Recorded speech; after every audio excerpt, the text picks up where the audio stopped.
శ్రీ విష్ణు సహస్రనామ స్తోత్రం ఫలశ్రుతి 18వ శ్లోకం. ఋషయః పితరో దేవా మహాభూతాని ధాతవః జంగమా జంగమంచేదం జగన్నారాయణోద్భవం.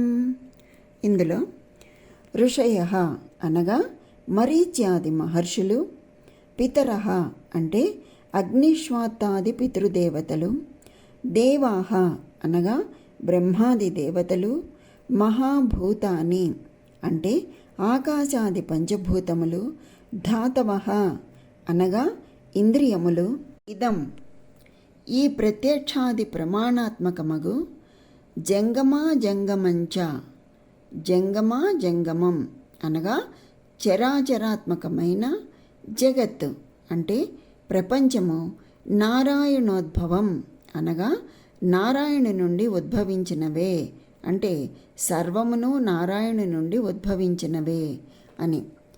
ఋషయః పితరో దేవా మహాభూతాని ధాతవః జంగమా జంగమంచేదం జగన్నారాయణోద్భవం అనగా దేవతలు, ఋషులు, పితృదేవతలు, పంచభూతములు, ఇంద్రియములు, ఈ చరాచర జగత్తు సర్వమును నారాయణ నుండి ఉద్భవించినవి అని భావం. స్వస్తి.